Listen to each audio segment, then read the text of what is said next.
തിരുവചനം തിരുവചനം.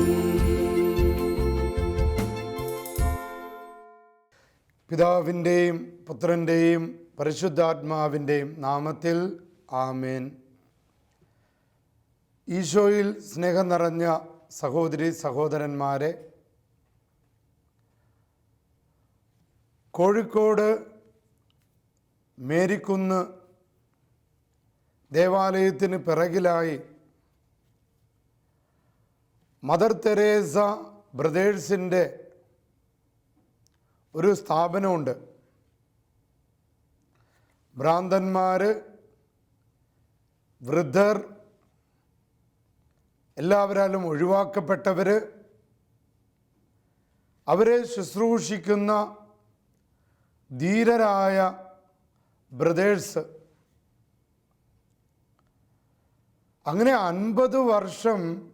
50 വർഷത്തിലധികം ആ സ്ഥാപനത്തിൽ ജോലി ചെയ്തിരുന്ന ഒരു ബ്രദറിൻ്റെ പേരാണ് ബ്രദർ തോമസ്. ഇദ്ദേഹം പാലാക്കാരനാണ്. ഇവിടെ ഈ മേരിക്കുന്നിൽ വരികയും ആ സ്ഥാപനത്തിലുള്ള രോഗികളെ, അവശരെ മാത്രമല്ല അദ്ദേഹം നോക്കിയിരുന്നത്, നാനാജാതി മതസ്ഥരായ പാവപ്പെട്ടവർക്ക് 50 വർഷങ്ങൾ അദ്ദേഹം കർത്താവായ യേശുവിന് സാക്ഷ്യം നൽകി. അദ്ദേഹം കർത്താവിൽ നിദ്ര പ്രാപിച്ചപ്പോൾ ചരമ പ്രസംഗം പറയാൻ ഭാഗ്യമുണ്ടായത് എനിക്കാണ്. അദ്ദേഹം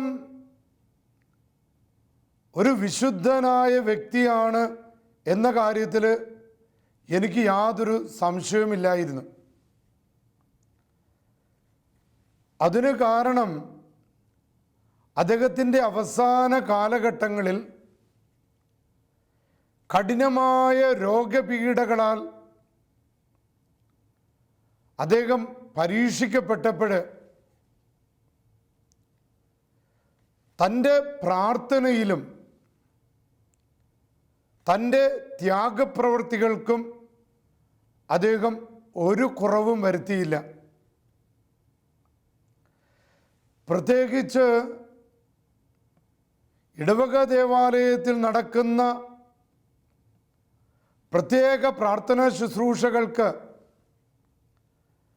അവസാന കാലഘട്ടങ്ങളിൽ അദ്ദേഹത്തിന് മൂത്രമൊഴിക്കാനൊക്കെ പ്രയാസമുണ്ടായപ്പോൾ ആ മൂത്രസഞ്ചി, മൂത്ര ബാഗും ഇതുമൊക്കെ പിടിച്ച്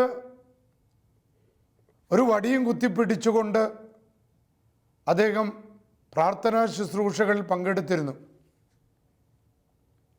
ഒരു ദിവസം ഞാൻ അദ്ദേഹത്തോട് പറഞ്ഞു, ബ്രദർ ഇങ്ങനെ കഷ്ടപ്പെട്ട് വരണമെന്നില്ല, ബ്രദർ അവിടെ ഇരുന്ന് പ്രാർത്ഥിച്ചാലും ദൈവം കേൾക്കും. എനിക്കറിയാമായിരുന്നു അദ്ദേഹം വളരെയധികം രോഗങ്ങളാൽ വളരെയധികം പീഡിപ്പിക്കപ്പെട്ടിരുന്നെങ്കിലും അദ്ദേഹം എന്നോട് പറഞ്ഞു, അച്ഛാ, ഇതൊന്നും പ്രയാസമല്ല.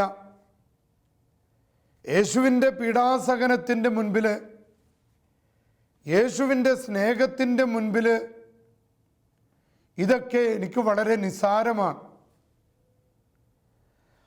50 വർഷത്തിലധികം പാവപ്പെട്ട രോഗികളെ ശുശ്രൂഷ വ്യക്തിയാണ്, ഭ്രാന്തന്മാരെ ശുശ്രൂഷ വ്യക്തിയാണ്, തെരുവിൽ വലിച്ചെറിയപ്പെട്ട അലഞ്ഞു തിരിഞ്ഞ് നടക്കുന്നവർക്ക് ആശ്രയമായിരുന്ന വ്യക്തിയാണ്.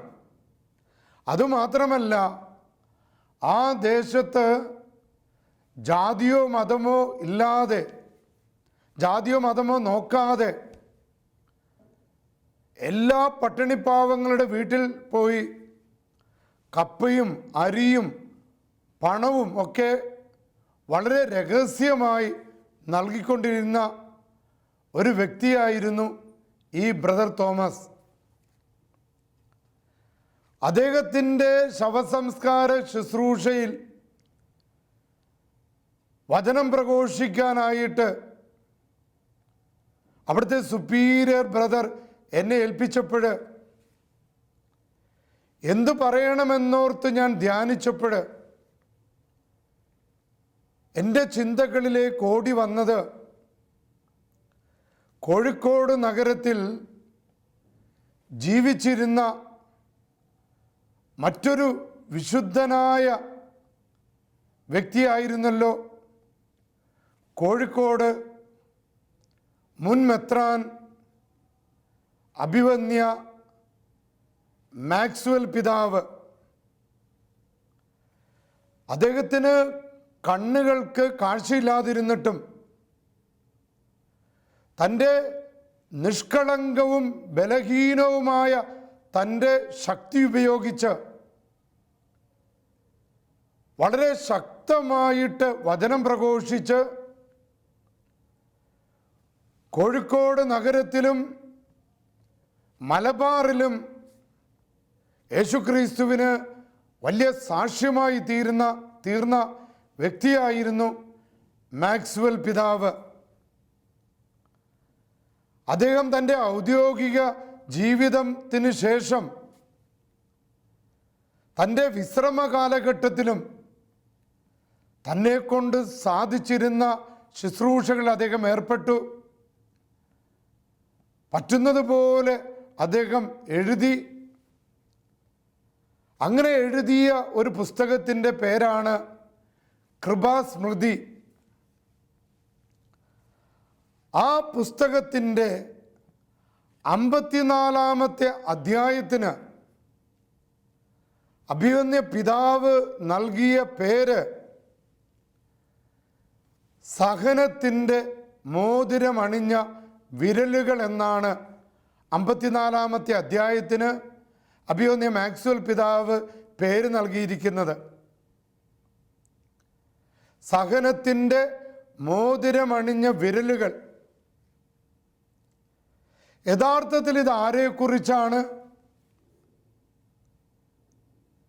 ഭാരതത്തിൻ്റെ ആദ്യത്തെ വിശുദ്ധയാൻ ഭാഗ്യം ലഭിച്ച വിശുദ്ധ അൽഫോൺസാമയെക്കുറിച്ചാണ് അഭിവന്യ പിതാവ് എഴുതിയിരിക്കുന്നത്.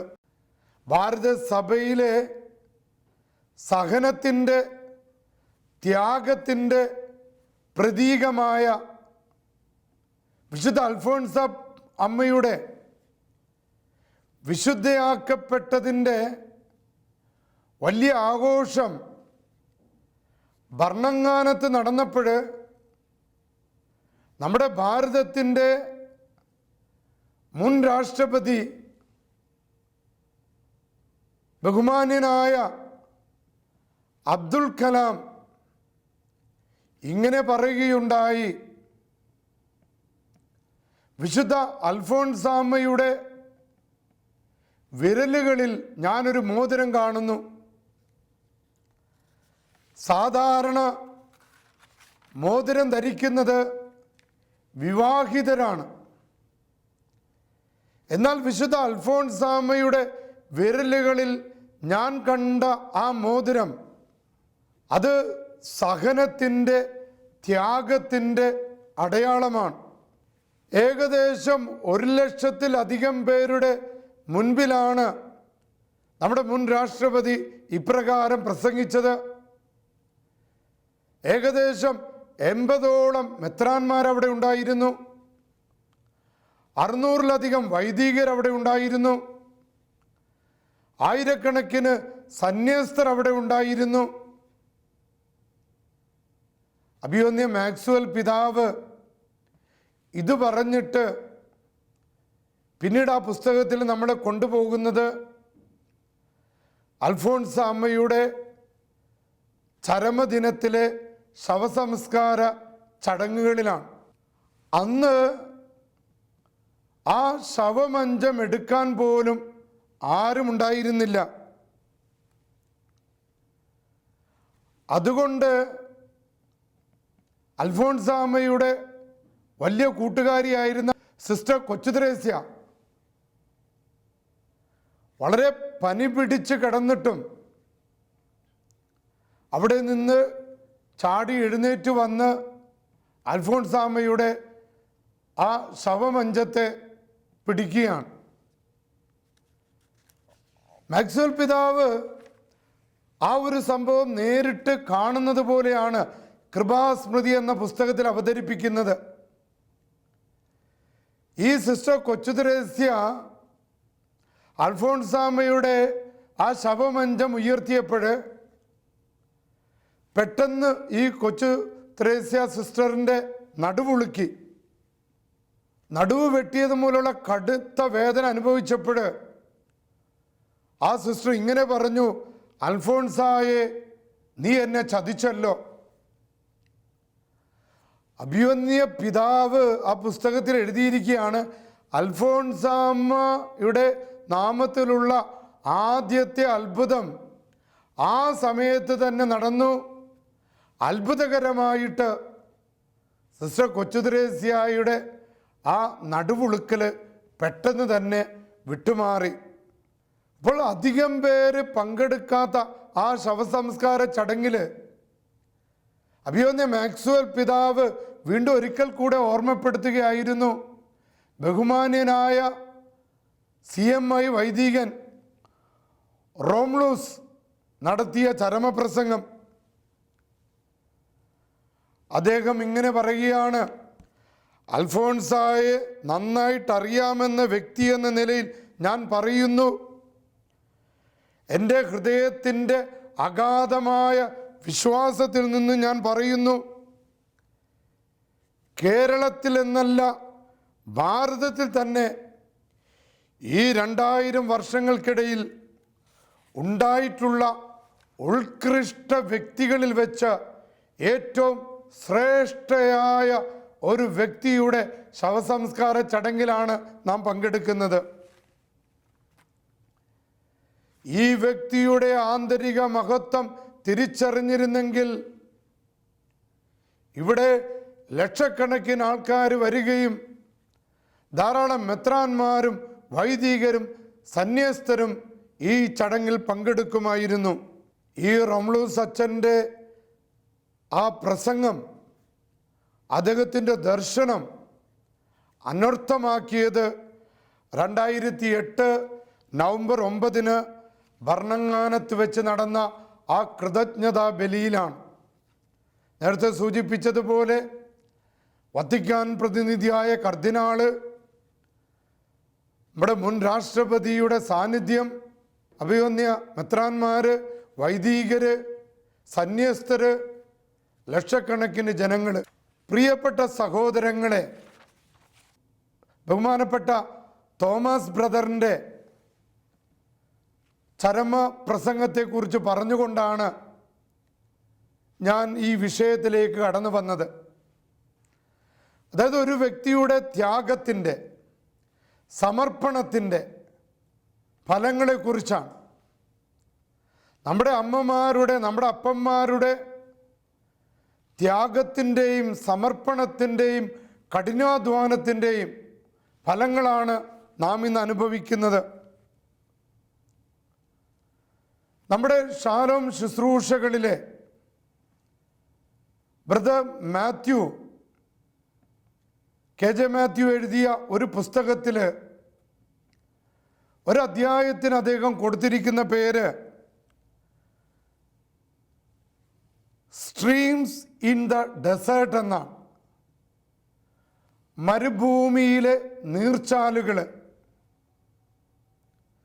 ഇതെഴുതിയ വ്യക്തിയെക്കുറിച്ചും അദ്ദേഹം പറഞ്ഞിട്ടുണ്ട്.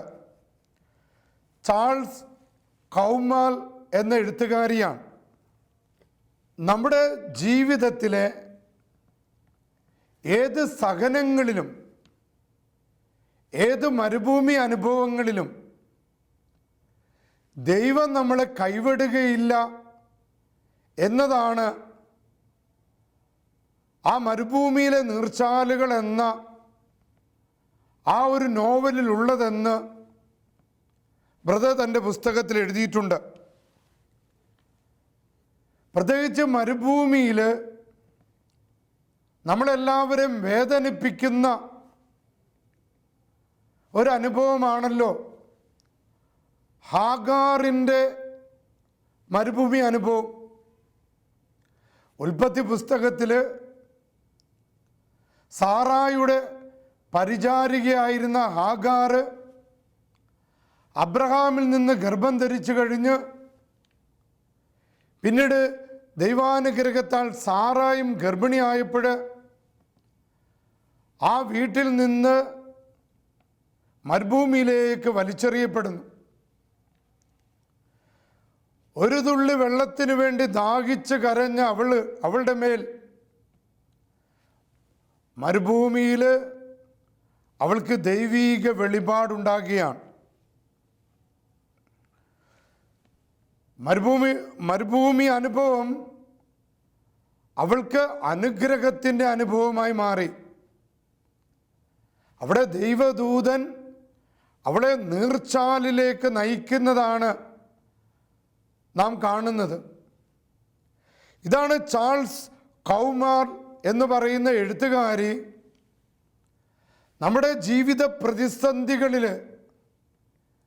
ദൈവത്തെ നിലവിളിച്ച് പ്രാർത്ഥിക്കുമ്പോൾ ദൈവം തൻ്റെ ദൂതന്മാരെ അയച്ച് നമ്മളെ നീർച്ചാലുകളിലേക്ക് നമ്മളെ അയക്കും. അതുകൊണ്ട് നമ്മുടെ സഹനങ്ങളിൽ, നമ്മുടെ ബുദ്ധിമുട്ടുകളിൽ നാം പരിഭ്രാന്തരാകേണ്ട ആവശ്യമില്ല. ഹാഗാറിന് മരുഭൂമി അനുഗ്രഹമായതുപോലെ അൽഫോൻസാമ്മയ്ക്ക് അവളുടെ സഹനങ്ങൾ, അവളുടെ രോഗങ്ങൾ അനുഗ്രഹമായതുപോലെ മദർ തെരേസ സഭാംഗമായ ബ്രദർ തോമസിന് തൻ്റെ രോഗപീഠകളെല്ലാം അനുഗ്രഹമായതുപോലെ നമ്മുടെ ജീവിതത്തിലെ പ്രതിസന്ധികളും നമ്മുടെ ബുദ്ധിമുട്ടുകളുമെല്ലാം നമുക്കും അനുഗ്രഹമായി തീരും.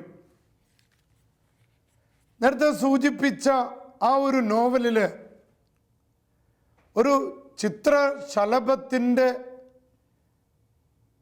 അത് രൂപം കൊള്ളുന്നതിനെ കുറിച്ചാണ് യഥാർത്ഥത്തിൽ ആ നോവൽ പ്രതിപാദിക്കുന്നത്. ചാൾസ് കൗമാൻ ഒരു ദിവസം ശ്രദ്ധിക്കുകയാണ്, പ്യൂപ്പ രൂപത്തിലുള്ള ഒരു ചിത്രശലഭത്തെ. അതായത് ഒരു പുഴുവാണല്ലോ പിന്നീട് ചിത്രശലഭമായിട്ട് മാറുന്നത്. ഇപ്പോൾ അതൊരു കൂട്ടിലൊതുങ്ങിയ ഒരു പുഴു മാത്രമാണ്. പ്രിയപ്പെട്ടവരെ, നമ്മുടെ ജീവിതത്തിലും ഇന്ന് നാം ഒരുപക്ഷെ ഒരു പുഴുവിനെ പോലെ ആയിരിക്കാം. ആരുമില്ല, നിന്നെ സഹായിക്കാൻ ആരുമില്ല, രോഗങ്ങൾ, കഷ്ടപ്പാടുകൾ. ബ്രദർ KJ മാത്യു പറയുന്നുണ്ട്, ഒരു പക്ഷേ നീ ഒരു യൂസ്ലെസ് ആയിട്ട് നിനക്ക് തോന്നാം. എന്നാൽ ഈ അവസ്ഥയിലും നിന്റെ വേദനകളിലും നിന്റെ സഹനങ്ങളിലും നിന്റെ രോഗങ്ങളിലും പിതാവായ ദൈവത്തിന് നിന്നെക്കുറിച്ച് ഒരു പദ്ധതിയുണ്ട് എന്ന് ഓർമ്മപ്പെടുത്തുകയാണ്. അപ്പോൾ ഈ എഴുത്തുകാരി ഈ ഒരു പുഴുവിനെ ശ്രദ്ധിക്കുകയാണ്.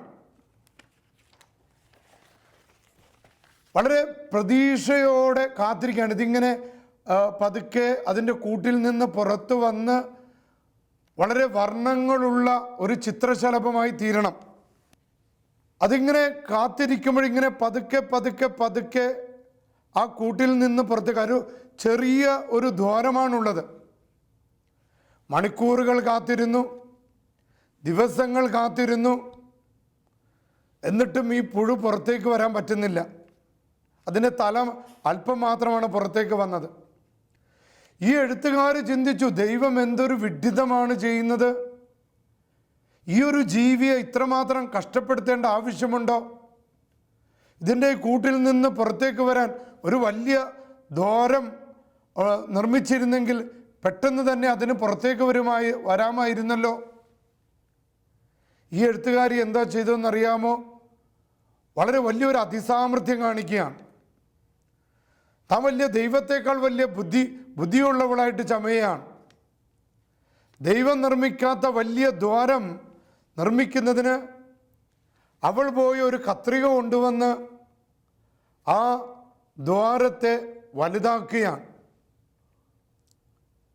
ആ പുഴു വേഗത്തിൽ തന്നെ പുറത്തേക്ക് വന്നു.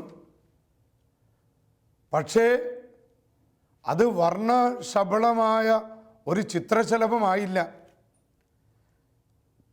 നേരെ മറിച്ച് നമുക്ക് അറപ്പും വെറുപ്പും തോന്നിക്കുന്ന ഒരു വികൃത ജീവിയായിട്ട് പുറത്തേക്ക് വന്നു. പ്രിയപ്പെട്ട സഹോദരങ്ങളെ,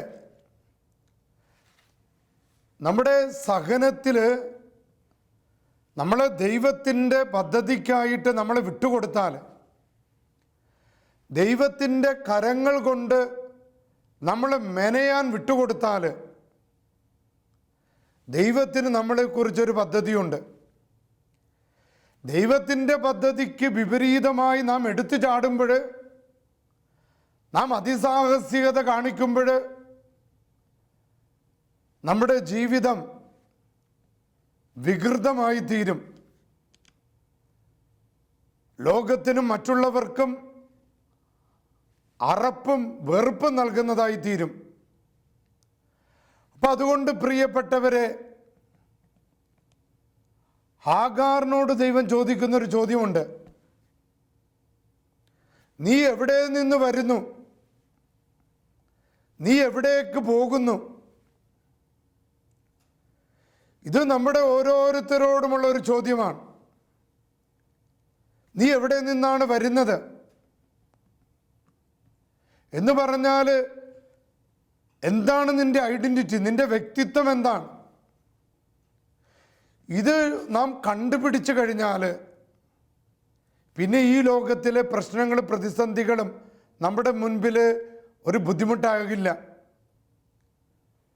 വചനം പറയുന്നുണ്ട്, ദൈവം നീ നിന്റെ അമ്മയുടെ ഉദരത്തിൽ രൂപം കൊള്ളുന്നതിന് മുൻപേ തന്നെ ദൈവം നിന്നെ കാണുന്നു. അതായത് നാം നമ്മുടെ അമ്മയുമായി പൊക്കിൽ കൂടി ബന്ധമുണ്ടാകുന്നതിന് മുൻപേ തന്നെ ദൈവം നമ്മെ കാണുന്നു. അതായത് എൻ്റെ അമ്മയുമായിട്ട് ഞാൻ എൻ്റെ പൊക്കിൽ കൂടി ബന്ധമുണ്ടാകുന്നതിന് മുൻപേ ദൈവം എന്നെ മെനയാനായിട്ട് ദൈവം എന്നെ കാണുന്നു. അതിനർത്ഥം എൻ്റെ വ്യക്തിത്വം എന്ന് പറയുന്നത്, ഞാൻ വരുന്നത് ദൈവത്തിൽ നിന്നാണ്. ഇത് കണ്ടുപിടിച്ചാൽ മാത്രം മതി നമ്മുടെ ജീവിതം വിശുദ്ധമാക്കി തീർക്കാൻ, നിരാശയിൽ നിന്ന് മാറാൻ. ഹാഗാറിനോട് ചോദിക്കുന്നു, നീ എങ്ങോട്ട് പോകുന്നു? നമ്മളുടെ ആ തീർത്ഥാടനത്തെക്കുറിച്ച് ബോധ്യമുണ്ടായാൽ മതി. വിശുദ്ധ അൽഫോൻസാമയെ പോലെ, അഭിവന്യ മാക്സ്വൽ പിതാവിനെ പോലെ, ബ്രദർ തോമസിനെ പോലെ തങ്ങളുടെ ജീവിതത്തിൽ ഒരു ലക്ഷ്യമുണ്ടെന്നുള്ള തിരിച്ചറിവ്, മരണത്തിൻ്റെ അവസാന നിമിഷങ്ങൾ വരെ തങ്ങളെ തന്നെ ദൈവത്തിൻ്റെ പരിപാലനയ്ക്ക്, ദൈവത്തിനായി മെനയാൻ വിട്ടുകൊടുത്ത ഈ വ്യക്തികളെ നമ്മളെ പഠിപ്പിക്കുന്നത് നമ്മുടെ യാത്ര സ്വർഗോന്മുഖമായ യാത്രയാണ്, സ്വർഗം ലക്ഷ്യമാക്കിയുള്ള യാത്രയാണ്. ആ യാത്രയിൽ നമ്മളെ ദൈവകരങ്ങളിലേക്ക് വിട്ടുകൊടുക്കുക. 1 പത്രോസ് 5:6 പറയുന്നത് പോലെ ദൈവത്തിൻ്റെ കരത്തിൻ കീഴെ താഴ്മയോടെ നിൽക്കുക. ദൈവം തക്ക സമയത്ത് നമ്മുടെ കാര്യങ്ങളിൽ ഇടപെട്ടുകൊള്ളും. പ്രിയപ്പെട്ട സഹോദരങ്ങളെ, നമുക്ക് പ്രാർത്ഥിക്കാം. കർത്താവ് ഈശോയെ, അത്ഭുതങ്ങളുടെ ദൈവമേ, ഞങ്ങൾക്ക് വേണ്ടി കുരിശിൽ തൂങ്ങി മരിച്ച ദൈവമേ, ഞങ്ങൾക്ക് വേണ്ടി ചങ്കു കുത്തി തുറന്ന് അതിൽ നിന്ന് രക്തവും വെള്ളവും ഒഴുക്കിയ ദൈവമേ, അനുദിന ജീവിതത്തിലെ പ്രയാസങ്ങളും അനുദിന ജീവിതത്തിലെ സഹനങ്ങളുടെ മുൻപിൽ ഞങ്ങൾ വീണു പോകാറുണ്ട്, ഞങ്ങൾ തളർന്നു പോകാറുണ്ട്, ഞങ്ങളുടെ വ്യക്തിത്വത്തെക്കുറിച്ച് ബോധ്യമില്ലാതായി തീരാറുണ്ട്. ഈ അവസരങ്ങളിലൊക്കെ ഞങ്ങളെ കരങ്ങൾ പിടിച്ചുയർത്തണമേ. യേശുവെ, നിൻ്റെ നാമത്തിൽ പല വിധത്തിലുള്ള സഹനങ്ങൾ മൂലം വിഷമിക്കുന്നവർ, ഒറ്റപ്പെടുന്നവർ, മരുഭൂമി അനുഭവത്തിലൂടെ കടന്നു പോകുന്നവരെ എല്ലാം യേശുവെ നിൻ്റെ നാമത്തിൻ്റെ ശക്തിയാൽ, പരിശുദ്ധ കുർബാനയുടെ ശക്തിയാൽ, ദൈവവചനത്തിൻ്റെ ശക്തിയാൽ അവിടുന്ന് അനുഗ്രഹിക്കണമേ, ബലപ്പെടുത്തണമേ, ശക്തിപ്പെടുത്തണമേ. പിതാവിൻ്റെയും പുത്രൻ്റെയും പരിശുദ്ധാത്മാവിൻ്റെയും നാമത്തിൽ ആമേൻ.